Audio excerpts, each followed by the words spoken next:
Bom dia, dando continuidade ao curso de literatura profética. Hoje nós vamos falar das 5 etapas da sucessão profética. Então, nós vamos falar sobre esse período, né, até do início da profecia até o seu declínio, que a gente vai chamar de período do silêncio de Deus. Então, é esse percurso histórico que nós vamos falar, dessa sucessão profética. Espero todos vocês do canal do YouTube, Alice Bíscaro, dê o seu like e compartilhe. Temos a apostila, quem quiser é só entrar em contato com a professora. Nas redes sociais tem meu WhatsApp, fica mais fácil para a gente se comunicar pelo WhatsApp. Então, quem quiser é só entrar em contato pelo YouTube, pelo WhatsApp, que eu envio as apostilas para o e-mail, tá? Então, vamos começando a nossa aula.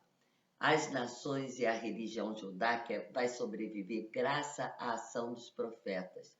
Os profetas vão anunciar. Se lembra que eu falei na aula passada? O verdadeiro profeta é aquele que anuncia e denuncia o perigo, né? Então, se nós traçarmos uma linha de sucessão profética partindo de Moisés, ela vai cobrir, em média, 1000 anos e vai deixar um vasto registro literário de oráculos falado e registrado, né? Então, os oráculos começam muito por uma oralidade, só depois que eles vão ser registrados nos livros. Então, nós temos o auge de uma profecia, mas também vamos ter o seu declínio. E esse declínio vai começar depois do período persa. Então, nós vamos ter uma passagem de uma literatura profética para uma literatura apocalíptica e também salmódia, quer dizer, dos salmos. Então, começa a ter uma outra forma de literatura a partir desse momento dos persas. Então, nós podemos classificar em 5 grupos a literatura produzida direta ou indiretamente por esse impulso profético, até o seu declínio, que nós vamos chamar do período do silêncio de Deus. A literatura tradicional, que nós temos organizada por Moisés, preservada principalmente no Pentateuco, vamos ter as diferentes versões em que o decálogo de Moisés vai ser preservado nos vários santuários, porque nós vamos ter os santuários do Reino do Sul, no Reino do Sul, né, que é em Jerusalém, mas também vamos ter os santuários do Reino do Norte, Gilgal, Betel. Então, esses santuários vão ter uma nova forma, uma nova interpretação do Pentateuco. Então, nós temos o Pentateuco, que a gente vai chamar de uma mão já vista sacerdotal do Reino do Sul, mas também nós vamos ter o Pentateuco do Reino do Norte, conhecido como Pentateuco Samaritano. Então, nós vamos ver que existem versões cujos testemunhos sua descendência de um único original e cujas diferenças vão estar ligadas ao contexto, principalmente histórico e geográfico em que eles viviam. Mas eles saem do único, que é o único Pentateuco, que é a lei dada para Moisés, né, no deserto, no Monte Horebe. Nós temos também a narrativa em Juízes, Samuel e Reis, que são indivíduos chamados para serem profetas e aparecem como um ator, né, dos dramas nacionais, mas não são de modo algum o centro dele, exceto Samuel. Samuel vai ter um ofício profético e vai estar subordinado a sua obra a um líder nacional, que vai ser Davi, né? Porque ele vai fazer a unção, Samuel vai fazer a unção dos reis. Então, ele está no período de uma teocracia para uma monarquia. Então, ele está no período de uma mudança de uma mentalidade, uma mudança de raciocínio. Então, esse período é muito importante e ali nós começamos a ver os profetas a terem uma função muito grande em torno da monarquia. Eles vão principalmente denunciar os feitos dos monarcas, né? Principalmente o pecado, né, da monarquia. Aqui nós temos também um material biográfico dos profetas pré-literário, que é Elias e Eliseu, inserido em blocos de narrativa na história da monarquia, que nós vamos ver em 1ª e 2ª Reis. E aqui o interesse principal do narrador vai se concentrar nos atos e títulos dos profetas. Não há discursos extensos.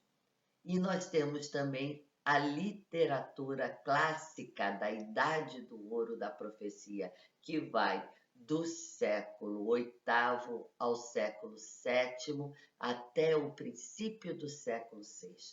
Consiste em coletâneas de oráculos escritos depois de terem sido pronunciados. Aqui nós encontramos um material narrativo adicional, descrevendo os atos proféticos, as circunstâncias da sua pregação, as suas experiências espirituais. Aqui não haverá nenhum problema de autenticidade dos oráculos, nem as circunstâncias históricas que eles estão envolvidos, porque a própria história nos irá mostrar isso. Esse material vai abranger a maior parte dos livros de Amós, Oséias, Jeremias, Sofonias, Naum, uma parte substancial de Isaías, Miqueias e Abacuque, e no final do século VI, princípio do século V, estão também Ageu, Zacarias e Malaquia, lá no pós-exílio. Pode ser essa parte é chamada da Idade da Prata. A profecia escrita, a profecia pós-clássica, anônima, de data incerta, vão ser coletâneas de oráculos de profetas conhecidos tanto do século VIII a também do século VII, que parecem ter sido feitas por seus discípulos imediatos, não atendo novos importantes como a segunda parte de Isaías, que é o Deutero, e os capítulos que são semi-apocalípticos de Isaías 24 a 27. Muito material do nosso querido Ezequiel, além de outros profetas menores dessa mesma época. Agora nós vamos falar da falsa profecia. Que é a falsa profecia, essa vai ser um fenômeno muito conhecido lá dos profetas clássicos. Jeremias vai ouvir a palavra de Ananias e disse amém a ela, mas depois declarou ser verdade exatamente o oposto. Nós encontramos isso em Jeremias 28. Os textos que vão tratar da falsa profecia são inúmeros. Nós temos Isaías 9, Jeremias 14, 14. Então, temos vários textos nos alertando que existem falsos profetas. E esses falsos profetas vão querer tumultuar as nossas vidas. Então, nós temos que ter um cuidado muito grande com pessoas, até hoje, que se dizem profetas, né? O verdadeiro profeta é o profeta que fala em nome de Deus.